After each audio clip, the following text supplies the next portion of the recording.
2 e 3. Auguri!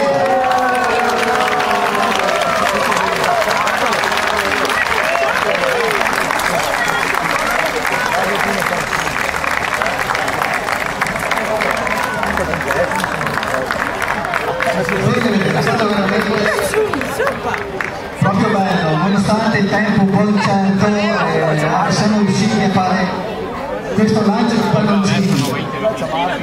Stanno andando verso est, non so che messaggio possa essere, e per l'augurio per la festa di domenica prossima del volontariato a est. Va bene, allora direi che possiamo ripartire per la chiesa di San Giacomo. Lì alla chiesa di San Giacomo per un minuto ci fermeremo e faremo parlare questi ospiti. Allora no, niente, là non avremo il microfono, quindi